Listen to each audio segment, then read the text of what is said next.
वीरू उसे ऐसे सपने दिखाता है कि दिनेश ज्यादा पैसे कमाने के लालच में उनके साथ जुआ खेलने लग जाता है।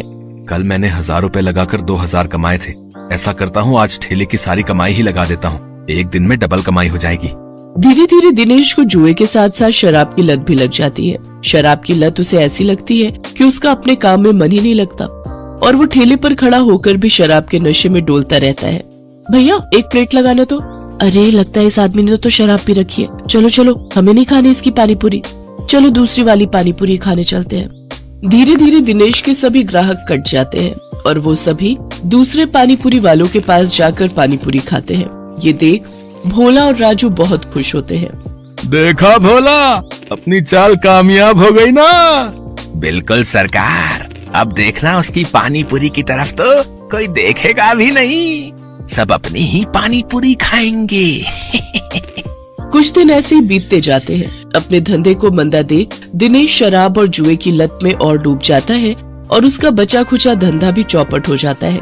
ये सब देख संध्या और बंटू बहुत दुखी होते हैं। फिर बंटू अपनी माँ से कहता है, माँ अब तो मैं कभी भी ठीक नहीं हो पाऊंगा ना।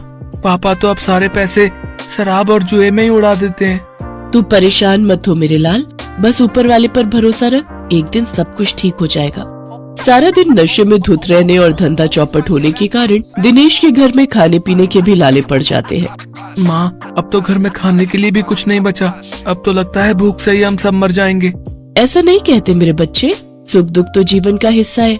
आज बुरा वक्त आया है, कल अच्छा वक्त भी आएगा। ऐसे ही कुछ समय और बीत जाता है। फिर एक दिन उस बाजार में एक आदमी आता है जो सबको पर्चे बांट रहा होता है। तभी वो दिनेश के ठेले पर आता है।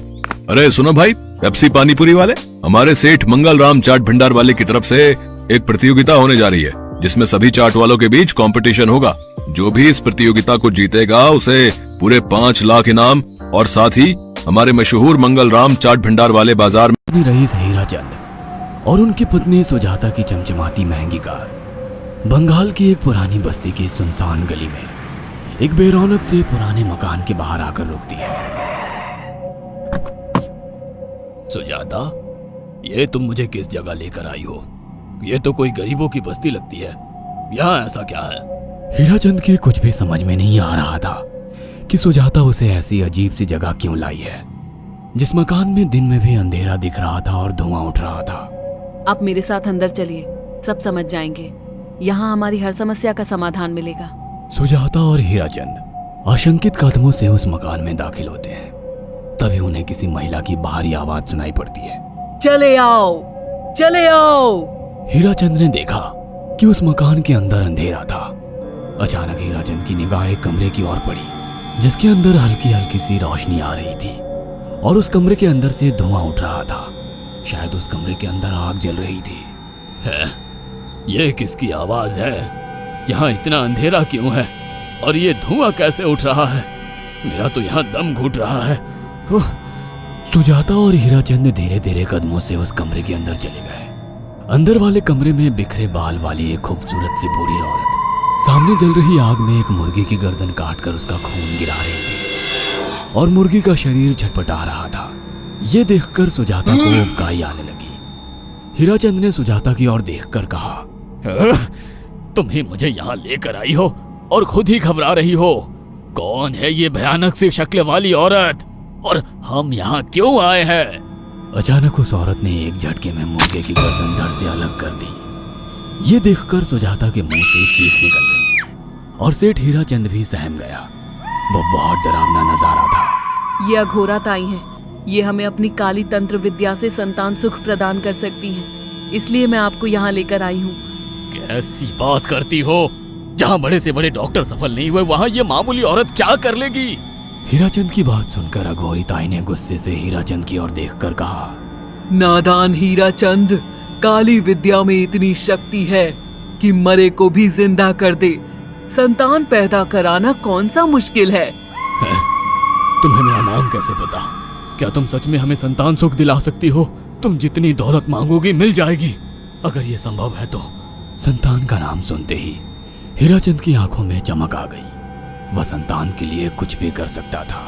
तुम लोगों को मुझे एक नवजात शिशु लाकर देना होगा।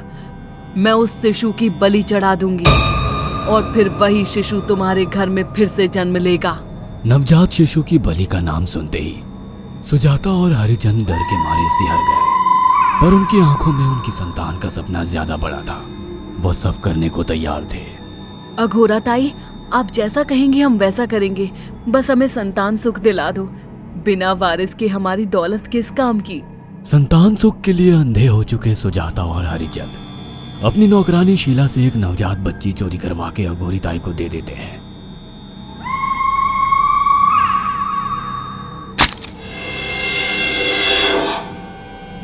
उस शिशु की बलि से सुजाता गर्भवती हो जाती है। देखा आपने अघोरा की तंत्र शक्ति, मुझे उस पर पूरा भरोसा था।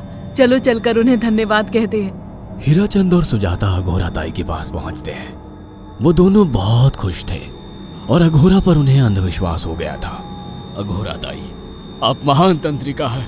आपने वो चमत्कार कर दिखाया जो बड़े बड़े डॉक्टर नहीं कर सके। ये काली विद्या है बेटा। अगर तुम दोनों चाहो तो मैं इस विद्या से तुम दोनों को हमेशा के लिए जवान बना सकती हूँ। क्या सच में ऐसा संभव है? हाँ बिल्कुल, पर इसके लिए तुम्हें जवान लड़के और लड़कियों की बलि चढ़ानी होगी। तुम उन्हें यहाँ तक लाओ, बाकी मैं देख लूंगी। जवान रहने की लालच में अंधे सुजाता और हरिचंद एक अनाथ आश्रमों से हर रोज एक लड़की या लड़के को गोद लेने के बहाने अघोरी के पास बलि चढ़ाने ले जाने लगे।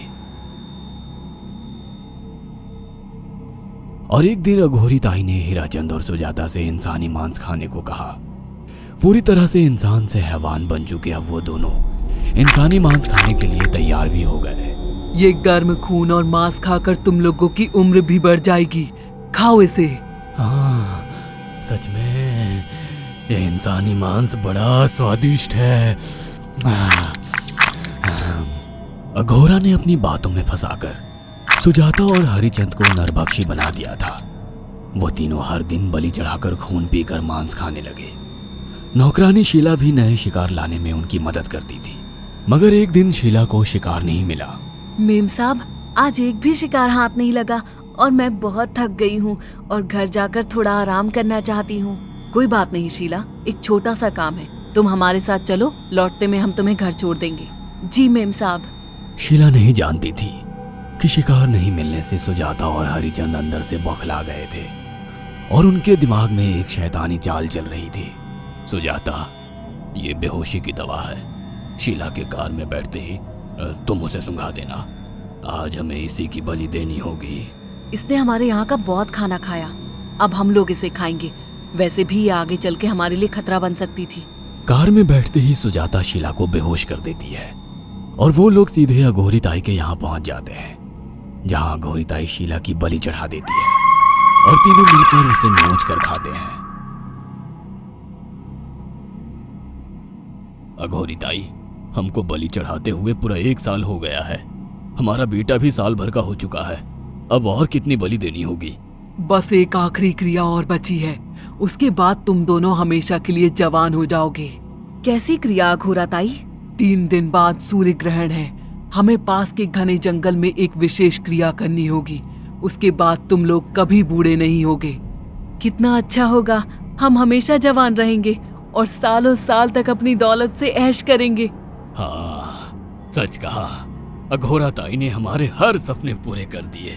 3 दिन बाद बंगाल के बियाबान जंगल में कोहरे और ओस से भीगे पेड़ों के बीच एक घने बरगद की बेलों पर कटे इंसानी सिर लटक रहे थे, जिसमें से खून टपक रहा था। काले जादू का सामान भी रखा था। कितनी भयानक जगह है ये, हर तरफ कटे हुए सर लटक रहे हैं। थोड़ी देर में सब समझ जाओगे। बैठ जाओ और मेरे साथ ये मंत्र दोहराओ। ओ, अघोरा, ये किन लोगों की कटी हुई गर्दनें हैं? आप यहाँ क्या करने वाली हो? हीराचंद की बात सुनकर अघोरा जोर जोर से हंसने लगी और उसने एक शैतानी हंसी हंसते हुए हीराचंद की ओर देखकर कहा, तुम जैसे ही लोगों ने अपनी इच्छाओं को पूरा करने के लिए इन लोगों की बलि चढ़वाई है और फायदा उठाया है। अब तुम दोनों आंखें बंद करके यहाँ बैठ जाओ और मेरे साथ मंत्रों को दोहराते जाओ। अघोरा ने सुजाता और हरिचंद को वशीकरण मंत्र और काले जादू के इस्तेमाल से सम्मोहित कर दिया और देखते ही देखते वो एक भयानक डायन में बदल गई और चीखती हुई बोली, अब मैं तुम दोनों की बलि चढ़ाकर अमर हो जाऊंगी, क्योंकि तुम लोगों ने 100 लोगों की बलि का खून पिया है। देखते ही देखते उस डायन ने फरसे से एक एक करके सुजाता और हरिजन की गर्दन काटकर जल रही आग में बलि चढ़ा दी और उनका गर्म खून पीने लगी। जब तक तुम जैसे मूर्ख और लालची लोग अपने फायदे के लिए दूसरों को मेरे पास लाते रहेंगे, मैं उनका फायदा उठाकर ऐसे ही उनकी बलि चढ़ाती रहूंगी। दरअसल अघोरा एक डायन थी और अपना स्वार्थ पूरा करने के लिए उसने हीराचंद और सुजाता की लालच का फायदा उठाकर उनकी भी बलि चढ़ा दी। बुरे काम का बुरा ही नतीजा मिलता है। अगर आपको हमारी ये कहानी पसंद आई हो तो इसे लाइक और शेयर करना ना भूलें। साथ ही ऐसी और नई कहानियों के अपडेट्स पाने के लिए हमारे चैनल अक्षु टीवी को जरूर सब्सक्राइब करें।